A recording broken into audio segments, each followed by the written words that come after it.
नमस्कार. BA second इयरचा म्हणजेच third सेमिस्टरचं इंग्लंडच्या राज्यघटनेचा ऐतिहासिक आढावा आपण मागील लेक्चरमध्ये पाहिला. आता इथे पाहतोय की इंग्लंडच्या शासन व्यवस्थेची किंवा संविधानाची ठळक वैशिष्ट्ये काय आहे.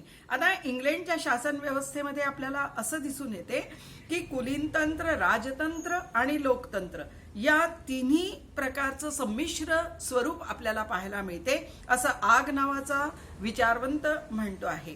आणि म्हणजे इंग्लंडच्या राज्यघटनेमध्ये आपल्याला राजतंत्रही पाहायला मिळते, कुलीनतंत्रही पाहायला मिळते आणि लोकशाही सुद्धा पाहायला मिळते. हे इंग्लंडच्या राज्यघटना जर आपण लक्षात घेतली तर ती अलिखित राज्यघटना आहे.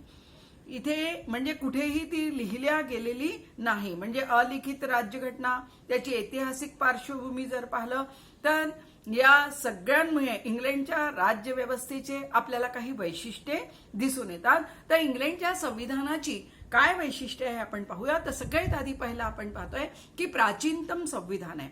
ब्रिटिश संविधान हे जगातील सर्वात प्राचीन संविधान आहे. ब्रिटिश संविधानाची उदयाची प्रक्रिया एंग्लो सेक्शन काळामध्ये प्रारंभ झाली होती. एंग्लो सेक्शन काळ जर हे पाहिलं तर या काळामध्ये युरोपीय खंडाच्या अनेक देशामध्ये सभ्यतेचा सुद्धा विकास झालेला नव्हता. अशा काळामध्ये ब्रिटिश संविधान हे तयार झालेलं आहे आणि ब्रिटिश संविधानाच्या राजकीय व्यवहारासंबंधीचा तत्वांचा विचारांचा प्रभाव अन्य देशांच्या संविधानावर पडलेला आहे असं आपल्याला दिसून येते. म्हणून मुनरो नावाचा विचारवंत म्हणतो आहे की ब्रिटिश संविधान हे जगातील सर्व संविधानाचे स्रोत आहे. दुसरं वैशिष्ट्य आपल्याला दिसून येते की विकसित संविधान. ब्रिटिश संविधान हे कोणत्याही एका विशिष्ट कालखंडामध्ये घटना समितीच्या सदस्यांनी तयार केलेला नाही, तर त्यांचा विकास काळानुसार व परिस्थितीनुसार झालेला आहे. उदाहरणार्थ 1910 पर्यंत सामान्य विधेयक आणि अर्थ विधेयक या बाबतीत पार्लमेंटच्या दोन्ही सभागृहांना समान अधिकार होते. परंतु 1911चा पार्लमेंट एक्टने लार्ड सभागृहाचे अधिकार कमी करण्यात आले आणि 1911च्या पार्लमेंट एक्टमुळे एक्ट हा ब्रिटिश संविधानाचा एक भाग बनलेला आहे असं आपल्याला दिसून येते. म्हणजे यावरनं आपल्याला दिसून येते की ब्रिटिश संविधानाच्या विकासाची प्रक्रिया ही 20व्या शतकात सुद्धा सुरू आहे. आणि म्हणून फळांनी व फुलांनी बहरलेला हिरवागार वृक्ष किंवा सदा सर्वकाळ विकसित होणारा सजीव प्राणी अशा प्रकारच्या उपमा या ब्रिटिश संविधानाला दिल्या जातात. म्हणजे ब्रिटिश संविधानाचा यावरनं दिसून येते की हे विकसित संविधान आहे. इथे आपल्याला प्रत्येक वैशिष्ट्यावर म्हणजे आपल्याला वैशिष्ट्यावर असे 4 मार्क्सचा प्रश्न विचारला जातो की ब्रिटिश संविधान विकसित आहे स्पष्ट करा किंवा ब्रिटिश संविधान अलिखित आहे हे स्पष्ट करा असे प्रश्न आपल्याला विचारले जातात. आणि 16 मार्क्सचा प्रश्न आपल्याला ब्रिटिश संविधानाचे वैशिष्ट्ये स्पष्ट करा किंवा ब्रिटिश शासन व्यवस्थेची वैशिष्ट्ये सांगा असा प्रश्न सुद्धा आपल्याला विचारला जाऊ शकतो. तिसरं वैशिष्ट्य आपल्याला ब्रिटिश संविधानाचं दिसून येते की अलिखित संविधान. 1949 पर्यंत आपण 1949 मध्ये राजा व प्रजा यांच्यामध्ये समझोता होऊन राजाने प्रजेच्या मागण्या मान्य केल्या आणि तत्कालीन राजांनी त्या दस्तावेजवर स्वाक्षरी केले, ज्याला काही पिटिशन ऑफ राईट्स याला असं म्हटलं जाते. या अनुसार राजाचे अधिकार कमी करण्यात आले आणि प्रजेला देण्यात आले. म्हणजे हा दस्तावेज आपल्याला असं दिसून येते की लिखित स्वरूपाचा आहे, जो की ब्रिटिश संविधानाचा एक भाग बनलेला आहे. अर्थ विधेयकाच्या बाबतीत सुद्धा लार्ड सभागृहाचे अधिकार कमी करण्यात आले, जे की 1911च्या पार्लमेंट एक्ट अनुसार करण्यात आले आहे. तो 1911चा पार्लमेंट एक्ट सुद्धा लिखित स्वरूपात आपल्याला दिसून येते आणि जो एक ब्रिटिश संविधानाचा एक भाग बनलेला आहे. तथापि ब्रिटिश संविधानाचा बहुतांश भाग असा आहे की जो की अलिखित आहे. विशिष्ट प्रकारचा राजकीय व्यवहार करण्याची पद्धतीच्या स्वरूपात आहे आणि त्या अनुषंगाने तो विकसित म्हणजे त्या अनुषंगाने तो विकसित झालेला आहे. तर इथे आपण दिसून येते की कितीतरी भाग याचा असा आहे की जो अलिखित आहे. उदाहरणार्थ आपण पाहतोय की राजाने पार्लमेंटचे वर्षातनं किमान एकदा तरी अधिवेशन बोलवायला पाहिजे किंवा आमंत्रित करण्याची पद्धती आहे. कॉमन सभागृहाने अविश्वासचा ठराव मंजूर होताच मंत्रिमंडळाने राजीनामा देण्याची पद्धती, हे सगळ्या ज्या पद्धती आहे ते विशिष्ट प्रकारचे परंपराने एक राजकीय व्यवहार करण्याची पद्धती निर्माण होते आणि तीच आज सुरू आहे. पंतप्रधानाचे पद म्हणा, मंत्रिमंडळाची निर्मिती म्हणा, पार्लमेंटचे 2 सभागृह म्हणा, हे संपूर्ण इंग्लंडच्या संसदीय व्यवस्थेचा डोलाराच आपण पाहतोय की राजकीय परंपरेवर आधारित आहे. तो कुठेही लिहिला गेला नाही. विशिष्ट काळामध्ये एक परंपरा सुरू झाली आणि ती आतापर्यंत सुरू आहे. म्हणजे इंग्लंडची राज्यघटना काय आहे की बहुतांश भाग इंग्लंडच्या राज्यघटनेचा अलिखित आहे असं आपल्याला दिसून येते. पुढचं वैशिष्ट्य आपण पाहतोय की संवैधानिक संकेत इथे निर्माण झालेले आहे. म्हणजे विशिष्ट प्रकारे राजकीय व्यवहार करण्याची पद्धती म्हणा, प्रथा म्हणा, परंपरा म्हणा, सवयी म्हणा, याला संवैधानिक संकेत असं म्हटलेलं आहे.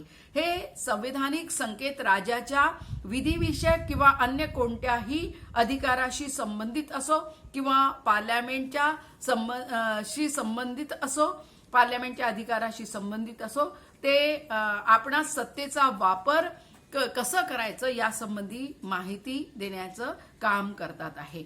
मिलने या संकेतांना संविधानाची अलिखित सूत्रे किंवा तत्वे त्याला असं म्हटलेलं आहे.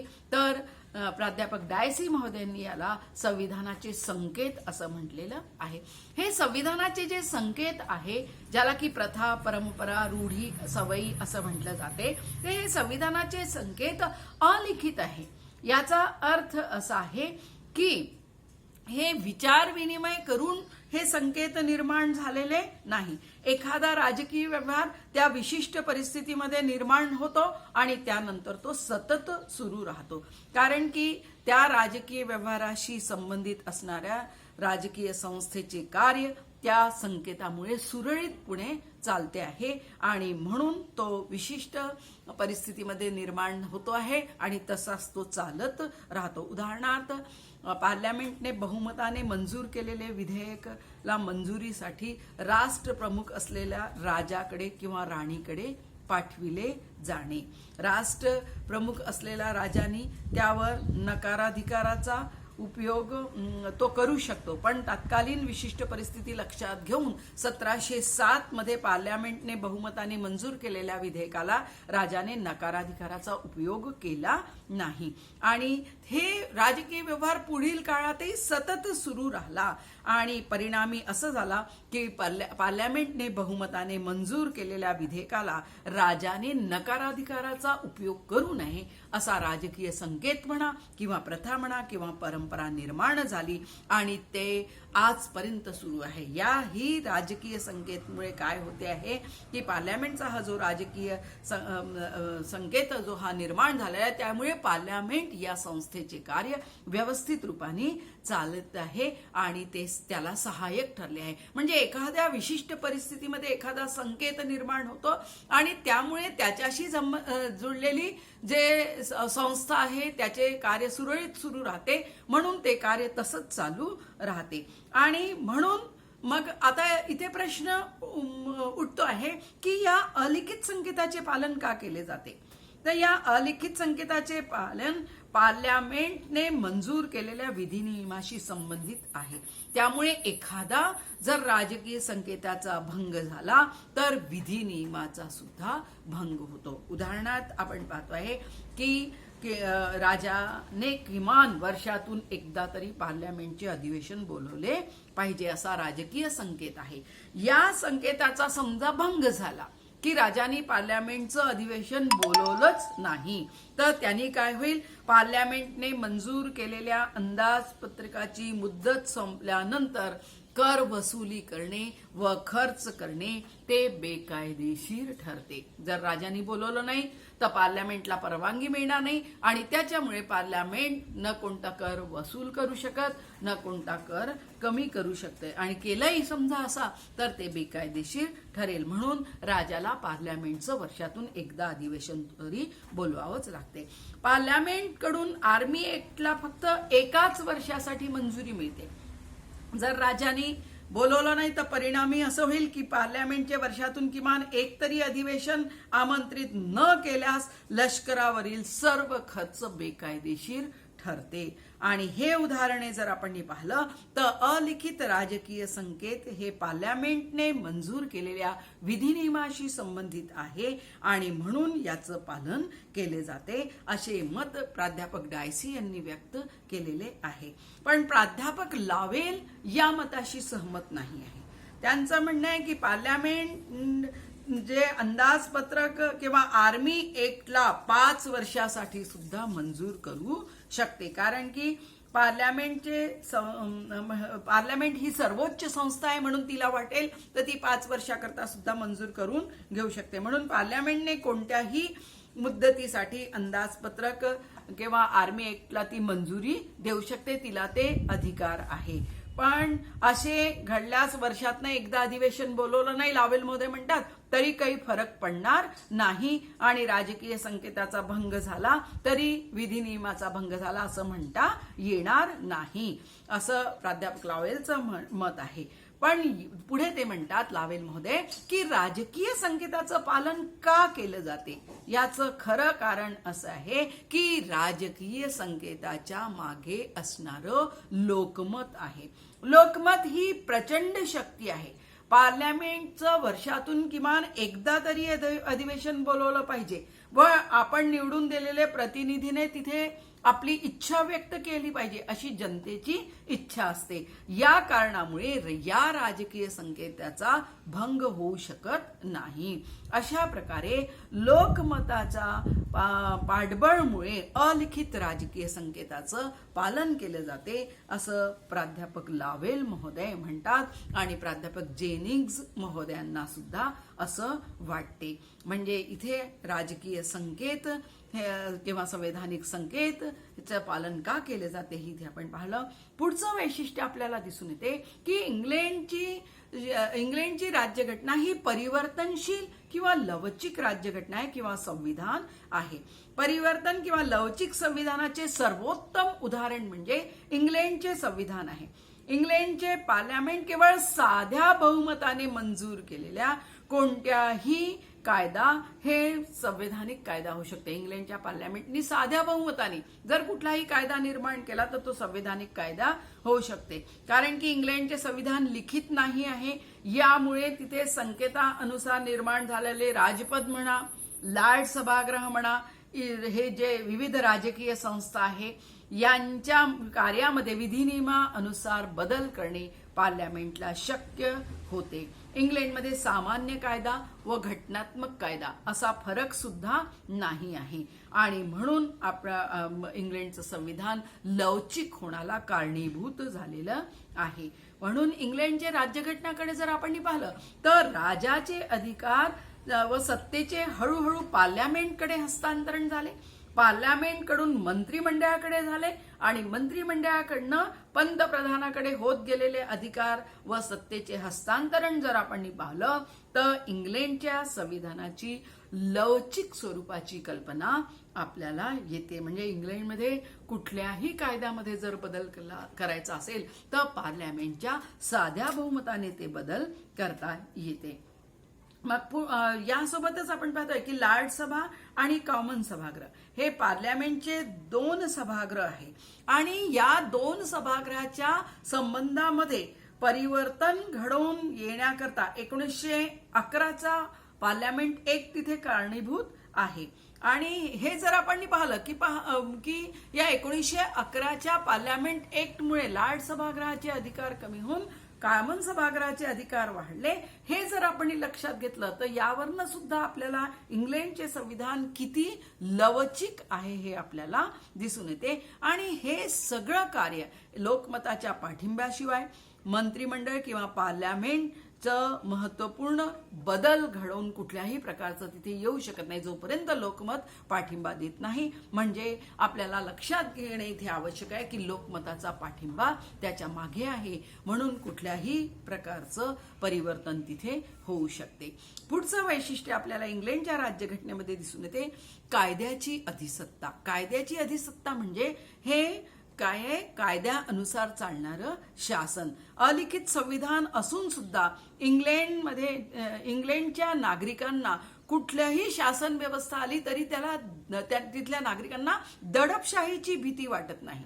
कोणत्याही पक्षाचे मंत्रिमंडळ सत्तारूढ झाले तरी त्यांना हे माहिती असते की आपल्याला ते दडपू शकत नाही, दडपशाही आपल्यावर करू शकणार नाही असा विश्वास इंग्लंडच्या नागरिकांना वाटतो. आणि ही संवैधानिक सुव्यवस्था निर्माण होण्याकरता कायद्याच्या अधिसत्तेचे तत्व तिथे कारणीभूत आहे, असे मत प्राध्यापक डायसी महोदयांनी व्यक्त केलेले आहे.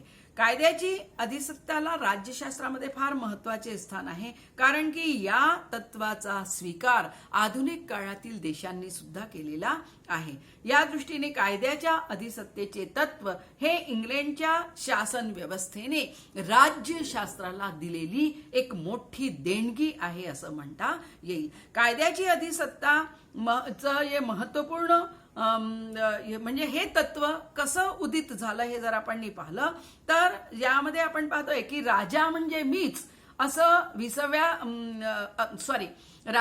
मीच असं विधान करणारा 14वा लुई हा फ्रान्समध्ये स्वेच्छाचारी शासक होता.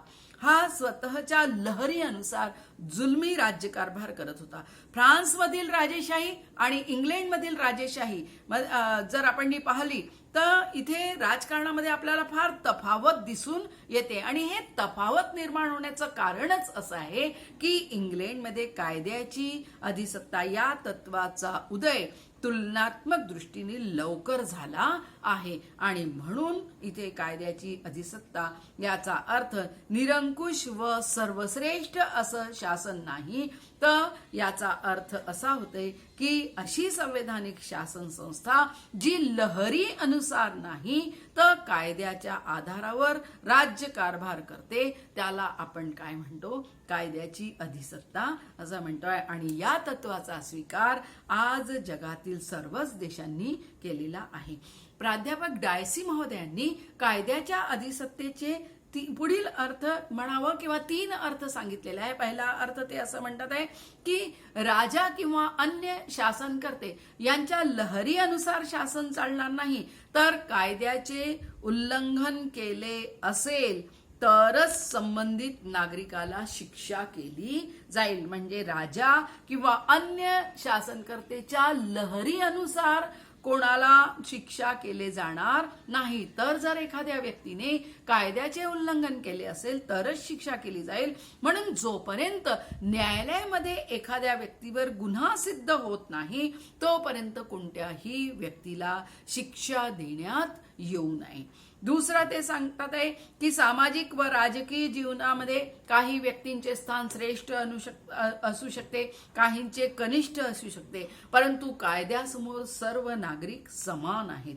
अति वेगाने वाहन चालू नये असा नियम आहे. या नियमांचा उल्लंघन जर सर्वसामान्य व्यक्तीने केला तरी तो गुन्हेगार ठरतो, आणि या नियमाचा उल्लंघन जर एखाद्या राजपुत्राने केला तरी देखील तो गुन्हेगारच ठरतो. म्हणजे सामाजिक आणि राजकीय जीवनामध्ये व्यक्तीला काही स्थान प्राप्त असो, पण कायद्यासमोर सगळे नागरिक कसे आहे? समान आहे. तिसरा अर्थ कायद्याची अधिसत्ताचा सांगतात आहे प्राध्यापक डायसी महोदय, जे म्हणतात आहे की नागरिकांच्या वैयक्तिक अधिकारांचे रक्षण करण्याची जबाबदारी न्यायालयाची आहे. श्रेष्ठ समजल्या जाणाऱ्या व्यक्तीने किंवा सार्वजनिक सेवेतील अधिकाऱ्यांनी बेकायदेशीररित्या जर कोणत्याही सर्वसामान्य व्यक्तीच्या स्वातंत्र्यावर आघात केला असेल तर त्या विरुद्ध न्यायालयामध्ये दाद मागण्याचा अधिकार संबंधित व्यक्तीला आहे. म्हणजे 3 अर्थ त्यांनी इथे सांगितलेले आहे की राजाच्या लहरी अनुसार नाही तर कायद्याचे उल्लंघन केले असेल जर न्यायालयामध्ये सिद्ध झालं तरच त्या व्यक्तीला गुन्हेगार समजल्या जाईल. दुसरा, सामाजिक व राजकीय जीवनात काही व्यक्तीचे स्थान श्रेष्ठ, काहीचे कनिष्ठ, पण कायद्यासमोर सगळे नागरिक कसे आहे? समान आहे. आणि कोणी जर व्यक्तीच्या स्वातंत्र्याच्या अधिकारावर आघात केला तर त्याच्या विरुद्ध न्यायालयामध्ये दाद मागण्याचा अधिकार व्यक्तीला संबंधित व्यक्तीला आहे. अशा प्रकारे कायद्याची अधिसत्ता त्यांनी सांगितलेले आहे. आणि पुढचं आपण पाहतोय की तिथे एकात्मक शासन किंवा एक केंद्रात्मक शासन आहे. इंग्लंडमध्ये संघराज्य नाही. लंडन या राजधानीत असलेले ब्रिटिश संविधानच देशातील एकमेव व सर्वोच्च संविधान आहे. संविधान किंवा देश चालवण्याच्या दृष्टीने स्कॉटलंड, इंग्लंड, वेल्स आणि उत्तरी आयर्लंड या 4 प्रदेशामध्ये प्रादेशिक स्तरावर वेगळी विधिमंडळ व मंत्रिमंडळ नाहीत. प्रादेशिक स्तरावर शासन व्यवस्था आहे, पण या प्रादेशिक शासन व्यवस्थेला ब्रिटिश सरकारने निश्चित केलेलेच अधिकार आपल्याला पाहायला मिळतात. स्कॉटलंड, इंग्लंड, वेल्स, उत्तरी आयर्लंड या प्रादेशिक शासन व्यवस्थेला अधिकार क्षेत्रात म्हणजे कुठल्या या प्रादेशिक शासन व्यवस्थेच्या अधिकार क्षेत्रामध्ये ब्रिटिश सरकार कुठलीही वाढ करू शकते किंवा कमी सुद्धा करू शकते. हे अधिकार म्हणजे पूर्णपणे ब्रिटिश सरकारला प्रदान करण्यात आलेले आहे. यांना काही प्रशासकीय स्वरूपाचे अधिकार या प्रादेशिक सरकारला प्राप्त झालेले आहे. जसं उदाहरणार्थ ते कृषी संबंधी, शिक्षण संबंधी, आरोग्य संबंधी जेही संबंधित प्रशासनावर नियंत्रण ठेवण्याचं जे अधिकार आहे ते या प्रादेशिक संस्थांना प्राप्त झालेले आहे किंवा प्रादेशिक सरकाराला प्राप्त झाले आहे. पण संपूर्ण देशाकरता जर विधी नियम तयार करायचा असेल तर ते अधिकार फक्त ब्रिटिश पार्लमेंटला आहे. म्हणजे स्कॉटलंड किंवा अन्य कोणत्याही प्रदेशासाठी जर विधी नियम तयार करायचा असेल तर त्याच्याकरता स्वतंत्र अशी यंत्रणा नाही आहे. ब्रिटिश सरकार ह्या एकाच शासन संस्थेजवळ सत्ता व अधिकाराचे केंद्रीयकरण झालेलं आहे. पंतप्रधानाच्या नेतृत्वाखाली कार्य करणाऱ्या मंत्रिमंडळाला संपूर्ण देशासाठी धोरण ठरविण्याचा अधिकार आहे. म्हणजे प्रादेशिक स्तरावर वेगळे शासन सरकार इथे आपल्याला पाहायला मिळत नाही, तर संपूर्ण देशाकरता विधी नियम तयार करण्याचं कार्य ब्रिटिश पार्लमेंटच करते. म्हणून इथे एक केंद्रात्मक शासन व्यवस्था किंवा एकात्मक शासन व्यवस्था इथे आपल्याला पाहायला मिळते. पुढचं वैशिष्ट्य इथे आहे पार्लमेंटचे सर्वोच्च स्थान. इंग्लंडच्या शासन व्यवस्थेमध्ये जर आपण लक्षात घेतलं तर संसदीय शासन व्यवस्था निर्माण केलेली आहे आणि संसदीय लोकशाही व्यवस्थेमध्ये मंत्रिमंडळ आपल्या कार्याबाबत पूर्णपणे पार्लमेंटला जबाबदार असते आणि पार्लमेंटने जर अविश्वासचा ठराव मंजूर केला तर कनिष्ठ सभागृहाला राजीनामा द्यावं लागते. म्हणजे इथे आपण पाहतो आहे की संसदीय शासन व्यवस्थेमध्ये संसदेला सर्वात महत्वाचे स्थान प्रदान करण्यात आलेले आहे. म्हणजे इंग्लंडच्या शासन व्यवस्थेमध्ये संसदेचे सर्वोच्च स्थान आहे असं आपल्याला दिसून येते. इंग्लंडची पार्लमेंट जर आपण पाहिलं तर अधिकार व सत्ता या दृष्टीने जगात सर्वात शक्तिशाली आहे असं प्राध्यापक डायसी महोदय म्हणतात आहे की अधिकार आणि शक्तीच्या दृष्टीने पाहिली तर इंग्लंडची पार्लमेंट ही सर्वात महत्वपूर्ण आहे. आणि